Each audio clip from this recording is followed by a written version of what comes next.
2026-cı il köklü dəyişikliklərin başlanğıcı olacaq. Tələbatın çox olmasında əsas amil bu mühərrikli avtomobillərə edilən vergi və gömrük güzəştləridir. 20 min dollarlıq bir maşında ən azı 3600 dollar əlavə ödəniş edəcəksiniz. Avtomobilin qiyməti qalxmır, sadəcə sizə olan güzəştlər götürülür. Hazırda hibrid avtomobillər əlavə dəyər vergisindən, Elektrik mühərrikli avtomobillər isə həm ƏDV-dən, həm də aksiz vergisindən azad edilib. Azərbaycanlı elektromobil anlayışını başa düşmədi. Ölkədə avtomobil istehsalına hazırlaşdırırlar. Onu birbaşa o quruma izahlı yazı yazacağam ki, ay mənim dostlarım, qardaşlarım, ay mənim dövlətim, quzu kəsimsən, bu nədə eləmirsən? Hər hansı bir istehsal baş verərsə, o zaman gömrük rüsumu bir daha artacaq. Bəs distributorlar şikayət edir. Hökumət orqanları bu işə baxdılar, dedilər ki, biz sizi anladıq və biz sizə dəstək verəcəyik. Eyni hadisə Qazaxstanda da oldu. Nə baş verdi? С новыми правилами 2025 года ввоз машин стал сложнее и дороже. Şərt qoymalısınız ki, onlar ölkəyə gələ bilməsin. 3 il ərzində o maşını satarsa, o avtomobil üçün xüsusi vergi ödəməlidir. Və siz inanmarsınız ki, Dövlət Gömrük Komitəsinin vəzifəli şəxsin qol çəkdiyi açıqlama bu standartla qətiyyən əlaqəsi yoxdur. Amma maşın çıxıb da nə problem var? Amma ciddi problemdir. Deyim nədir?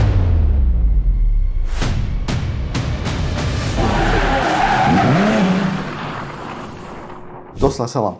Bugünkü videoda sizə avtomobillərin qiyməti artacaqmı haqqında danışacağım, amma biraz daha geniş danışacağım, çünki bu məlumatları sizə heç kəs verməyəcək. Mən heç vaxt sizdən xahiş eləməmişəm ki, videonu axıra qədər dinləyin, amma bu videonu xüsusilə axıra qədər dinləyin, çünki bu videoda başdan dediklərimlə axırda dediklərim hamısı bir-birinin ardıca gəlir və hamısı bir-birinə bağlanır. Bu videoya kimlər baxmalıdır? Öz adına avtomobil almaq istəyənlər, avtomobil biznesində olanlar, yəni maşın alıb satanlar, xaricdən avtomobil gətirənlər, xaricdən ehtiyat hissəsi gətirənlər, servis işlədənlər, ustalar da daxildir buna. Ümumiyyətlə, avtomobil sektorunda olan hər kəs bu məsələni çox xahiş edirəm, diqqətlə dinləsin. Çünki bunu yalnız mən deyirəm və bunu da əsaslandırıram həm sənədlərlə, həm də ki, ehtimallarla ki, nə qədəri olacaq, nə qədər olmayacaq. Amma istənilən halda 2026-cı il köklü dəyişikliklərin başlanğıcı olacaq. Belə, getdik. Avtomobil qiymətləri qalxacaqmı? Dostlar, avtomobilin qiyməti etap-etap gedəcəm, qalxacaq. Nəyə görə qalxacaq? Çünki ki, bilirsiniz ki, gömrük və vergi güzəşti var elektromobillərə və hibrid və plug-in hibridlərə. Plug-in hibridlərə və hibridlərə 2026-cı ilin yanvar ayının 1-nə qədər uzatmışdılar. Artıq o zaman bitir və burada 18% əlavə dəyər vergisindən söhbət gedir. Kobud bir hesablama aparıram. Təqribən bugünkü ən çox sürülən maşınlarda 5000-6000 manat ətrafında qiymət dəyişimi ola bilər. Ən azı 4000 manat. Yəni ki, kobud götürsək ki, əgər ki avtomobilin qiyməti çox ucuzdursa, onda hardasa 3-4000 manatdan başlayacaq. Avtomobilin qiyməti artdıqca bu rəqəm daha da böyüyəcək. Bu nəyə oxşuyur? Belə yenə də kobud bir misal gətirəcəm. 20 min dollarlıq bir maşında ən azı 3600 dollar əlavə ödəniş edəcəksiniz. Bu da yenə də kobud bunu 4000 dollara yuvarlaşdırıram. Təqribən 6800 manat edir. Yəni bu hesab üzərindən götürüb, məsəl üçün 10.000 dollarlıq maşında 3800-3900 manat kimi bir fərq hiss edəcəksiniz. Amma bu yalnız və yalnız ona aiddir ki, avtomobilin qiyməti qalxmır, sadəcə sizə olan güzəştlər götürülür. Bu sadəcə bir başlanğıcdır. İkinci bir variantda. Deyəcəksiniz ki, bəs elektrik avtomobilləri necə? Elektrik avtomobillərində böyük ehtimal ki, götürəcəklər. Amma ola bilər ki, onu götürməsinlər. Nəyə görə? Çünki onun belə bir tarixi yox idi ki, 2026-nın yanvarında bu avtomobillər dairə və orada həm gömrük rüsumundan, həm də ƏDV-dən azaddır, həm də satışda ƏDV-dən azaddır. Ola bilər ki, bunu götürməsinlər, amma ola bilər ki, götürsünlər. Niyə görə götürməsinlər? Ona görə ki, bu avtomobillər onsuz da ölkəyə az gəlirdi. Azərbaycanlı elektromobil anlayışını başa düşmədi. Bu və ya digər formada, bu haqda geniş danışmışam, başa düşmədi. Çox az miqdarda gəlir, o aza baxıb bəlkə bunu saxladılar ki, yenə də bir hörmət kimi olsun, amma ola bilər ki, yığışdırdılar. Amma bu hələ də son deyil. Ola bilər ki, elektrik mühərrikinə ayrıca bir gömrük rəsmiləşdirməsi elan edilsin. Nə deməkdir bu? Biz plug-in hibrid alanda bizim 2 mühərrikimiz olur. Düzdür? o mühərrikdən biri olur yanacaqla işləyən, biri olur benzinlə işləyən. Belə çıxır ki, bizim 2 mühərrikimiz var. Düzdür?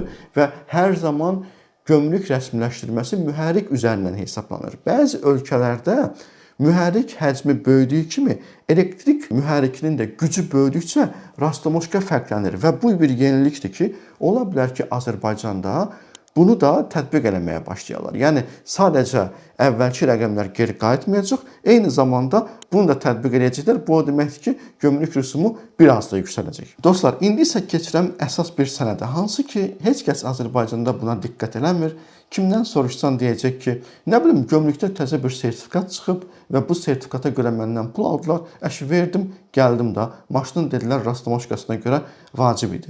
Bu sənəd keçən ilin axırıncı rübündən etibarən artıq icradadır. Yəni bu artıq icra olunur. İndi sizə sənəd oxuyuram birinci, ondan sonra bunun nə demək olduğunu deyəcəm. Bu çox geniş bir sənəddir və bu sənədin ətrafında bir-birinə bənzəyən bir çox hadisələr cərəyan edəcək və bu da avtomobil biznesində olanlara çox dərindən təsir edəcək və onları çox maraqlandıracaq. İndi oxuyuram. Azərbaycan Respublikasının dövlət standartı, Azərbaycan Respublikasının sertifikatlaşdırma sistemi, təkərli nəqliyyat vasitələrinin, onların avadanlıqlarının və hissələrinin sertifikatlaşdırma qaydası. Normanın tam adı belədir. Standartın adı isə AZS 635-2014-dür. Deməli dostlar, bu nə deməkdir? Birinci deyəcəksiniz ki, bu nə olan şeydir ki, belə ciddi bir şey deyil axı. Baxın, təkərli nəqliyyat vasitələrinin, onların avadanlıqlarının və hissələrinin sertifikatlaşdırılması. Bu maşına aid deyil. Bu bilirsiniz nəyin xəbərçisidir? Bu onun xəbərçisidir ki, ölkədə avtomobil istehsalına və avtomobillərin identifikasiyasına və normativləşdirilməsinə hazırlaşdırırlar. Bu nə deməkdir? Təkərli nəqliyyat vasitələri deməkdir ki, bildiyiniz, tanıdığımız istənilən təkərli nəqliyyat vasitəsi. Velosipeddən tutmuş yük maşınına qədər. İstənilən nəqliyyat vasitəsindən söhbət gedir. Bəs deyəcəksiniz, qardaş, bu nətər qiymət artıra bilər? Baxın, əgər ki ölkədə hər hansı bir istehsal baş verərsə, o zaman gömrük rüsumu bir daha artacaq. Az da olsa artacaq. Çünki yerli istehsalı dəstəkləməkdən ötürüdür. Bu, eyni zamanda da distribütorların haqlarını qorumaq məqsədi ilə olan bir normativdir. Diqqət edin, bəzən bir hadisə baş verəndə ondan qabaq o hadisə bizə qonşu olan və yaxud da ki, bizlə eyni coğrafiyada olan ölkələrdə baş verir. Bu hadisə, bu normativ bir il bundan qabaq baş verdi Qazaxstanda. Əgər o hadisələrə baxsaz, araşdırsaz görəcəksiniz. Qazaxstanda avtomobil zavodunun təməlləri atılmağa başlayanda Çin tərəfindən və bu normativ təkrarlandı. Ümumiyyətlə bu normativi Belarusiyadan götürüblər. Belarusiya, belə deyim, pionerdir. Standartda da qeyd olunub ki, bu normativ eyni ilə əsaslandırılır Belarusiyadakı normalara əsasən. Bizim hər zaman böyük ölkələr olaraq Belarusiya ya da Rusiyadan normativ götürürdük. O ki, deyirəm, distribütorun haqlarının qorunması. İndiyənə qədər Azərbaycanda distribütorların haqlarının qorunması məsələsi olmayıb. Heç vaxt olmayıb. Amma diqqət edin, bir neçə ay bundan öncə mətbuatda çox güclü işıqlandı ki, bəs distribütorlar şikayət edir. Deyirlər ki, biz vergi ödəyicisiyik, buna xüsusi diqqət edin, biz vergi ödəyicisiyik, biz sahibkarıq, bizim biznesimiz var, amma biz hər şeyi ödədiyimiz halda ölkəyə kənardan pre-import deyirlər. Bizim iş prinsipimi pozur. Baxın, bu sənədləşmə özündə ona da dəstək verir. Yəni, onu göstərdi ki, və eyni zamanda hökumət orqanları bu işə baxdılar. Dedilər ki, okey, biz sizi anladıq və biz sizə dəstək verəcəyik. Eyni hadisə Qazaxstanda da oldu. Nə baş verdi? Deyim sizə. Deməli, distribütorların haqlarını qoruyanda belə bir şey çıxır ortağa. Siz grey import olan avtomobillərə şərt qoymalısınız ki, onlar ölkəyə gələ bilməsin. Baxın, burada xüsusi diqqət edin. Bu çox vacib bir şeydir. Distribütorluq haqları ölkədəki servis sistemini mükəmməlləşdirir. Eyni zamanda ölkədəki avtomobildən olan vergiləndirməni mükəmməlləşdirir. Amma grey import dediyimiz şey, məsəl üçün, kimsə kiminsə adına maşın gətirir. Məsələn, görmürsünüz, tez-tez deyirlər, sizin adınıza maşın vuracağıq və siz onu özünüz gedib rastlamış gələcəksiniz. Belə bir söz deyirlər. Bakı təhvili. Budur grey import. Və nə baş verir? Müəyyən bir pul qarşılığında, bugün 200 manat, 300 manat, 400 manat, baxır nə qədər, kim nə qədər alır, müəyyən bir pul qarşılığında avtomobili ölkəyə gətirirlər. O, birbaşa o adamın adına. Bunu bəzən o adam götürüb satır, birbaşa gəlir ölkəyə, vergiləndirilmir, çünki vətəndaşın adına gəlib, götürüb satır. Buna icazə verirlər ildə bir dəfə. Və bir dənə də belə deyək də, alverçi 20 dənə, 30 dənə adam tapır. Allah şükür biz belə şeydə heç bir narahatçılıq eləmirik. Qohum-əqrəbə, dost tanış deyir sənə sən ala bir 50 manat, 100 manat, 20 manat, mən sən adına maşın vuracam, elə gətirirlər. Dost qardaş elə bəs eləyir də 20-30 dənə maşın gəlir. Onu da qoyurlar salona, satırlar və burada vergiləndirmə yoxdur. Bu olur grey import və eyni zamanda birbaşa vətəndaşın adına vururlar. Baxın, Qazaxstanda nə baş verdi və Rusiyada da həmin şey baş verdi. Keçən ilin sonunda bu baş verdi. Bax, bu normativə əsasən və eyni zamanda ölkənin qoyduğu ikinci normativə əsasən, hansı ki bu kontroldə olmalıdır, kontrolü kim eləyə bilər? Distributor. Çünki yalnız, yenə də deyirəm, bu standarta əsasən orada qeyd olunur ki, istehsalçı kontraktı lazımdır. İstehsalçı kontraktı isə ehtiyat hissəsini gətirəndə, avtomobili gətirəndə istehsalçı kontrakt istəyir. Nə deməkdir bu? Bu o deməkdir ki, sənin gərək ki birbaşa əlaqən olsun. Vətəndaş gətirə bilər. Rusiya və Qazaxstan neynədi? Dedi ki, əgər ki vətəndaş öz adına gətirəcəksə, 3 il ərzində də özünə maşın gətirə bilməz, onu da qeyd edeyim. 3 il ərzində o maşını satarsa, o avtomobil üçün xüsusi vergi ödəməlidir. Yəni düşünə bilirsiniz bu nə deməkdir? Yəni bu indiyənə qədər olmamışdı Azərbaycanda, amma olma ehtimalı çox yüksəkdir. Çünki bu standart, bu normativ və eyni zamanda ölkə daxilində olan o distributorların dövlət orqanlarına şikayəti və onların qəbul olunması və eyni zamanda bu standartın tezbazar üzə çıxması və eyni zamanda qonşu və region dövlətlərdən Rusiyanın, Qazaxstanın, Özbəkistanın bunu eləməsi, Belorusiya bunu çoxdan eləyib, bunlar hamısı işarə edir ki, bu dediyim hadisələr olacaq. Hadisələr olanda nə baş verəcək? Belə bir sual çıxır ortağa. Bəs yaxşı, onda belə çıxır ki, distributor işləyəcək, istehsalçı işləyəcək, bəs normal dealer nətər işləyəcək? Baxın, bunun da şərtləri var. İstər distributor, istər dealer, istənilən avtomobil satıcısı özün bəyan eləməlidir. Bu, mən Qazaxstan və Rusiya metodikasına görə deyirəm ki, bizdə də çox böyük ehtimal belə olacaq. Bəyan eləmək nə deməkdir? Mən kiməm, mənim obyektim hardadır və mən hansı xidmətləri göstərəcəm. Və avtomatik olaraq mən vergi ödəyicinə çevrilirəm. Yəni bu o deməkdir ki, təqribi hesablamalara görə birbaşa öz adına və yaxud da ki, ikinci şəxsin adına, yəni ki, kontrakt bağlayırlar, birbaşa onun adına gətirir, şirkət və yaxud da ki, ofis pul qazanır, amma vətəndaş da öz adına gətirir və ondan sonra ayrılırlar. Bu cür avtomobil gətirənlər ölkədə 30 minin üzərindədir. Bu o deməkdir ki, artıq bu olmayacaq. Çünki vergiləndirmə məsələsi gələn kimi, ofis salona çevrilən kimi bəzi şərtlər də olacaq. Sən maşını satırsansa, sənin servisində olmalıdır. Sənin ixtisaslı kadrların olmalıdır. Bu da ola bilər. Və o zaman nə baş verir? Gənə qiymət artır. Və o zaman belə bir şey olacaq. 30 min maşın ya distributorlar arasında paylanılacaq, ya da lokal dealerlər arasında paylanılacaq.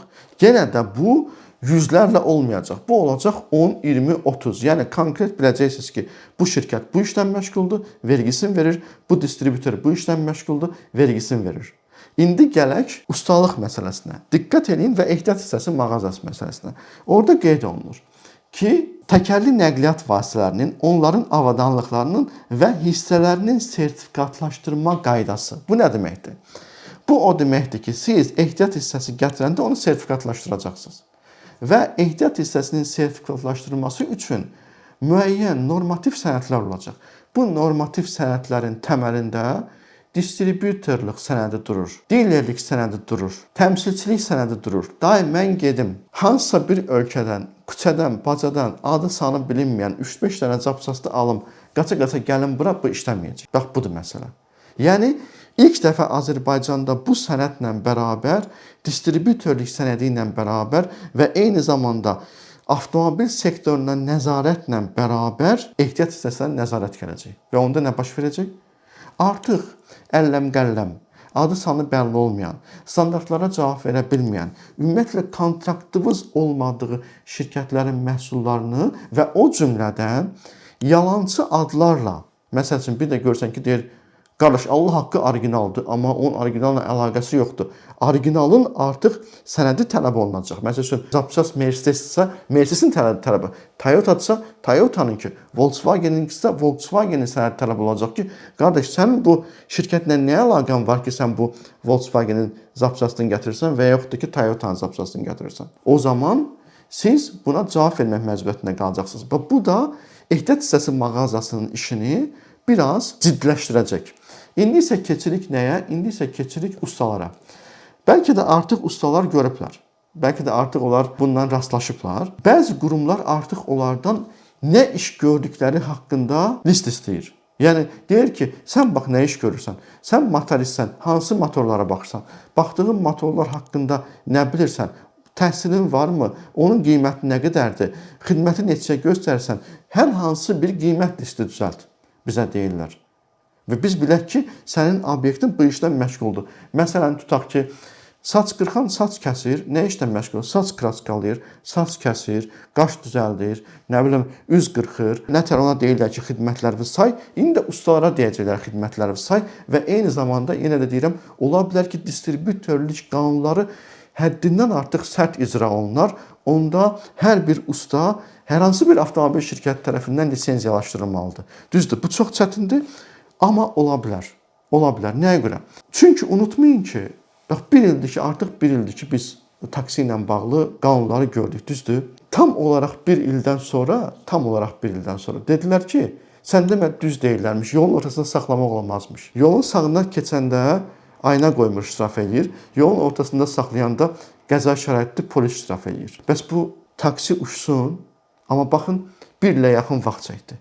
Yəni, bəzən bir qanun çıxır, bəzən onu icra eləyəndə xətanın xətalı olduğunu yalnız 9 aydan 1 ildən sonra başa düşürlər. Ona görə deyirəm ki, hamımız, bu sahədə işləyən hamı çox ehtiyatlı olmalıdır. İndi mən bunu dedim sizə. Ümid edirəm ki, bu hissələri başa düşdünüz. Bütün bu dediklərimi vergiləndirmədən tutmuş distribütörlüyə qədər, standartdan tutmuş servisə qədər ümid edirəm ki, bunlar hamısı sizə aydın oldu və hər kəs özünün bildiyini götürdü. Amma sizə indi bir dənə də qəribə bir şey deyəcəm. Bu eyni zamanda qurumlar üçün də çox vacib bir şeydir. Bu qərar çıxandan sonra qurumlar gərək bunu icra eləyə biləcək gücdə və texniki biliyə sahib olsunlar. Bu deyəcəksiniz ki, o nə deməkdir? Bunu qurum çıxartmırmı? Bəli, qurum çıxardır. Amma bir-birindən xəbərsiz. Məsəl üçün, indi sizə sırf bu qanunun, yəni bu ilkindir, bu pionerdir. Bunun dalınca 2026-cı ildə ardıcıl qanunlar çıxacaq. Ardıcıl tənzimləmələr çıxacaq. O idxal ki dayanacaq, o dəstək proqramı dayanacaq, onun ardınca yeni normalar çıxacaq. Dediyim, indiyənə qədər saydığım bütün normalar. Bəs yaxşı, bu icra olunanda səhvə yol verilərsinə olacaq. Bu da başqa bir problemdir. Bu da işi daha da çətinliyə soxur. Bu oxuduğum standart açıq şəkildə yazılıb ki, indi sizə bir dənə məqamı deyəcəm. Burada ümumiyyətlə izləyirəm bütün orqanları, bütün dövlət qurumlarını, vətəndaşı, satıcını, alıcını, distribütörü, hamını izləyirəm. Hamının iş prinsipində ciddi qüsurlar var. Amma birinci gərək ki, qanun dəqiq olsun ki, biz onun ətrafında birləşək. İndi baxın, bu standart haqqında sizə gülməli bir məqam deyəcəm. Söz nəsil mənasında gülməlidir. Bu hadisə olan kimi keçən ilin axırıncı rübü idi. Mən o dəqiqə gömrük inspektoruna sorğu verdim ki, bu nədir belə? O adam elə bildi ki, mən narahatam ki, yəni burada rüsum, yəni hər hansı bir sertifikata görə pul ödəniləcək. Dedi ki, vallah belə deyiblər, sistemdə belədir. Siz bunu verməsəz, sertifikat olmasa maşın keçməyəcək. Gördüm ki, xəbəri yoxdur. Və o zaman götürdüm Dövlət Gömrük Komitəsinə məktub yazdım. Məktub yazdım ki, bəs belə-belə bilmək istəyirəm ki, siz bunu nəyə görə edirsiniz? Açığı mən şikayət eləmək istəmirdim. Sadəcə bilmək istəyirdim ki, görüm Dövlət Gömrük Komitəsinin bu standartdan xəbəri varmı? O da çox vəzifəli bir şəxs. Mən yenə də deyirəm, heç kəsin abrını itirmək istəmirəm. Bu sadəcə misaldır ki, onlar da bilirlər ki, mən nədən danışıram. Sadəcə istəyirəm ki, hər şey düzəlsin. Hamımız Azərbaycanlıyıq, hamımız xoş firavan, doğrudan da işləyən bir sistemin içində yaşayaq. Deməli, Gömrük Komitəsindən qəşəng bir məşəqqətli bir məktub gəldi mənə, izahatlı və axırda da belə yazdılar ki, sizin işiniz onsuz da düzəlib. Siz niyə narahatsınız ki? Belə bir şey. Yəni biz sizin işinizi düzəltmişik. Siz nədən şikayət edirsiniz? Onlar bilmədilər ki, mən şikayət eləmirəm. Mən sadəcə soruşurdum ki, bu nəyə lazımdır? Açıqlama istəyirdim. Və siz inanmarsınız ki, Dövlət Gömrük Komitəsinin vəzifəli şəxsin qol çəkdiyi açıqlama bu standartla qətiyyən əlaqəsi yoxdur. Yəni bilmirdilər. Prosta ki, birdən-birə spontan bir sual gəldi. Dedilər, yazın, göndərin. Də olsa maşını çıxıb da o nəyə görə o bizə belə bir şey yazsın ki? Yəni məqsəd odur ki, maşın çıxıb da nə problem var? Amma ciddi problemdir. Deyim nədir? Gömrük Komitəsi birinci orqandır bunu görən və onun içində bunu sertifikatı verən digər bir qurum var. Bu da gömrüklə bərabər işləyir. Bunlar test edirlər. Yəni sertifikatı verəndə müəyyən bir yoxlanışdan keçirdilər. Test deməyək də yoxlanışdan keçirdilər. Və çox gülməli bir hadisəni deyəcəm sizə. Bu Belorusiya dövlətinin standartı ilə eyni olduğu halda bilmirəm copy-paste ediblər, bilmirəm köçürdüblərmi və yaxud da ki, mənim aldığım standart kağızında bu yoxdur. Çünki mən bunu standartlaşdırmadan almışam ki, hamısını oxuyum. Xeyli uzun bir şeydir. Dostlar, L6 və L7 kateqoriyası yoxdur. Belarusiyada var, bizdə yoxdur. Nədir bu L6, L7 deyəcəksiniz? O bütün orqanların bar-bar bağırıb, Ayna Nəqliyyat Nazirliyi, bir çox qurumlar deyir ki, mikromobillik. Bax o mikromobillikdir bu L6 ilə L7 kateqoriyası. Bunu yerli dibli siliblər, itiriblər. Xəbərləri yoxdur. Unudublar. Niyə? Çünki bu doğrudan da kopyadır. Özləri də boynuna alınır ki, bu kopyadır. Bu onu göstərir ki, işi görən, işdən xəbərsizdir, laqeyddir. O bilmir Azərbaycanda nə böyük bir problemlərə yol açacaq. Və bu nəyə gətirib çıxardır? Baxın, bir dənə bax, sadəcə bunu deyirəm. Bütün dövlət qurumları buna diqqətlə baxsın. Bundan sonra çıxartdıqları bütün qanuna çox diqqətlə eləsinlər. Çünki çox böyük fəsadlar gələcək. Bu sizin üçün taksi proyekti deyil. Çox böyük fəsadlar gələcək. İnanın mənə. İndi baxın, bir dənə bunu deyirəm. Çox problem var. Hamısını deyəcəm inşallah. Yenə də deyirəm, onu bəlkə də video olaraq deməyəcəm. Onu birbaşa o quruma izahlı yazı yazacağam ki, ay mənim dostlarım, qardaşlarım, ay mənim insanım, ay mənim dövlətim, quzu kəsimsən, bu nədə eləmişsən? Bunu tövsiyə xarakterli bütün orqanlara göndərəcəm inşallah zamanla. Çünki bu sadəcə bir başlanğıcdır. Bu 2026-cı ildə olacaq. Deməli dostlar, L6 ilə L7 nə deməkdir? Bu o deməkdir ki, maksimal sürəti 45 km/saata qədər olan kiçik nəqliyyat vasitəsi, eyni zamanda maksimal sürəti 70 km-ə qədər olan orta nəqliyyat vasitəsi. Bu nə deməkdir? Bu bizdə olmadığına görə bunu gömrük rəsmiləşdirməsi eləyir və göndərirlər polisə, dövlət yol polisinə, ilkin qeydiyyatına. Polis baxır, deyir maşındır. Mən buna nömrə verimmi, verməyimmi? Verir.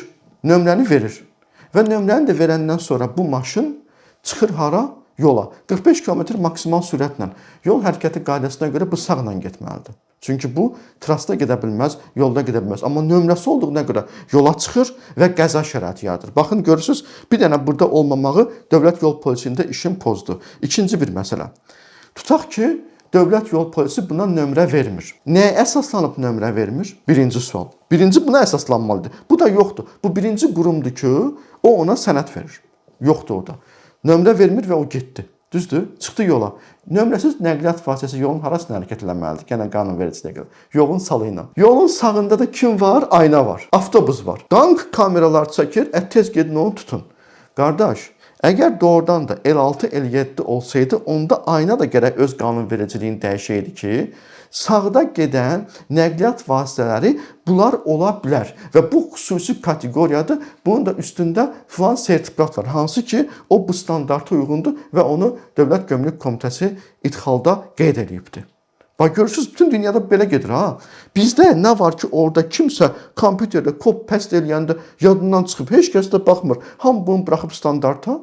İndi sizə bir dənə də bir hadisəni deyəcəm. Bu dediyimiz sənəd hansı ki nəqliyyat vasitəsinə verilir, bu nəqliyyat vasitəsinin texniki eyniləşdirmə şəhadətnaməsidir. Nə deməkdir bu?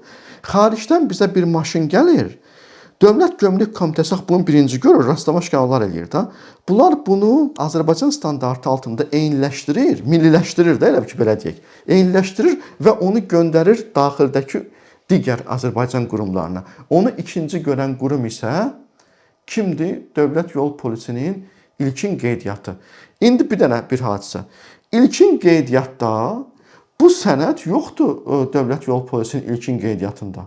İlkin qeydiyyata baxsaz ki, avtomobil nə cür qeydiyyatda olunur, ümumiyyətlə heç bir müasir sənəd yoxdur orada. Onun da qanunu dəyişilməlidir və Dövlət Yol Polisi bu maşına görə məndən bir söz nə istədi? Mən dedim ki, mənim texniki eyniləşdirmə sənədim var da qardaş. Mən Azərbaycan Respublikasının Dövlət Gömrük Komitəsinin mənə verdiyi texniki eyniləşdirmə sənədi test olunub. Bu maşın budur. Yəni bizim belə deyək də kobud desək, nəqliyyat vasitəsinin şəhadətnaməsi var. Biz el arasında texpasport deyirik ya. Bax o texpasportun təməlini oluşturur bu sənəd. Deyirəm ki, mənim dövlətim mənə bu sənədi verib də. Deyir, yox, get yaşıl sənəd gətir. Yaşıl sənəd nə deməkdir deyirəm. Deyir ki, brief. Deyirəm, gözəl insan, brief alman dilindədir. Alman dilində məktub deməkdir. Yaşıl sənəd nədir, brief nədir? Bunun Azərbaycanca bir adı olmalıdır. Deyir ki, texpasportda get, texpasport ki, Azərbaycancadır. Amma onları da qınamalı deyil. Nəyə görə qınamalı deyil? Çünki onların da normativ sənədində yoxdur nəqliyyat vasitəsinin ilkin qeydiyyatında bu sənədin olmasının vacibliyi. Bax, görürsünüz nə deməkdir bu? Deməli, L6, L7 yoxdur. Nəqliyyat vasitəsinin düzgün identifikasiyasını gömrük eləsə də Dövlət Yol Polisi bundan xəbərsizdir. Çünki onun sənəd qəbulunda bu yoxdur. Eyni zamanda, əgər ki, belə bir şey varsa, Dövlət Yol Polisi daxil dövlətin yollarını qoruyur. O da getməlidir. Hara? Getməlidir. Aynaya deməlidir ki, qardaş, day bundan sonra yolun sağı var ha. Onu sən verməlisən L6 ilə L7-yə. Bu sadəcə təməldir. Bununla bərabər növbəti 2026-cı ildə çox müxtəlif ekstra qanunlar çıxacaq, ekstra normativlər çıxacaq. Bax, bu normativlər əgər ki, düzgün olmasa, saydığım bütün bu sektordakı insanlar çox əziyyət çəkəcəklər. Ona görə müvafiq qurumlardan da xahiş edirəm. Qanunu çıxartmamışdan qabaq onu icraya ki verirsə ki, müəyyən bir idarə onu icra edəcək. O idarədə oturanlara protokolları verin, normativləri verin ki, onlar bunu eləyə bilsinlər. İkincisi, real həyatda bir dənə yoxlayın. Görün ki, bu işləyirmi, işləmirmi? Çünki bu çox fəsadlı olacaq. Yəni, bilirsiniz, taksidən 9 aydan sonra ayırdılar ki, okey, taksi versin, yolun sağına saxlasın. Amma bu kör-kör gör-gör idi da, taksi yolun ortasında dayana bilməzdi. Düzdür? 9 aydan sonra bildilərmi? 9 ayda taksi şoförü uzaqbaşı şərəf oldu. Amma biznes elə bir şeydir ki, 3 ay, 4 aydan sonra iflas edəcəklər. Bu sahədə işləyən çox insanlar var. Həm onlar özlərini qorusunlar, həm də dövlətdən, müvafiq qurumlardan da xahiş edirəm ki, qərar çıxanda çox xahiş edirəm, bir-birinizdən koordinasiya eləyin. Gömrüyün xəbəri yoxdur eyniləşdirmə sertifikatı. Əlimdə sənəd var. Mən yenə də deyirəm, onu istəmirəm çıxardım göstərim. Əlimdə sənəd var ki, sualımı vermişəm, mənə verilən cavab tamamilə ayrı cürədir. Dövlət Yol Polisinin sənəddən xəbəri yoxdur. Halbuki o qeydiyyatın təməlini təşkil edir. O yola nəzarət edir. O deməlidir, ayna, bunu belə elə, bunu belə elə, Nəqliyyat Nazirliyi, bunu belə elə, mən artıq bu cür sənədlərlə işləyirəm deməlidir. Və yaxud da ki, Dövlət Yol Polisi yolda adamı tutanda o deməlidir, qardaş, bax, mənim görsən eyniləşdirmə sertifikatım var, şəhadətnaməm var. Mən 45-lik maşınam. Mən ona görə səni tuta bilməz. O deyəcək, baş üstə, buyur get. Bax, görürsünüz, hamısı bir-birinə tər bağlıdır. Biznes bağlıdır nəqliyyata, nəqliyyat biznesə, standarta, standart distribütoriya, distribütorlik istehsala, istehsalla mağazaya, mağaza servisə, o da ustaya, nəticədə bütün Azərbaycana. Dostlar, bilmirəm nə qədər uzun oldu bu video. Ümid edirəm ki, buna axıra qədər baxdınız. Bu çox ciddi araşdırılacaq bir mövzudur və mən bunu ilk dəfə Azərbaycanda bunu mən edirəm və inşallah da gələn ildən etibarən bunu da daha da dərin, detallı növbəti qanunları da yoxlayaraq ilk öncə müvafiq qurumlara tövsiyə xarakterində göndərəcəm ki, bunu belə eləməyin. Çünki doğrudan da ölkədə bu sahədə ixtisaslı kadrlar çox azdır və köçürmə ilə, copy-paste ilə də nəticə belə olur da, L6 ilə L7 unudublar. Belə dostlar, ümid edirəm ki, bu video xoşunuza gələcək və bundan nə cür deyim, istifadə edə biləcəksiniz. Sağ olun.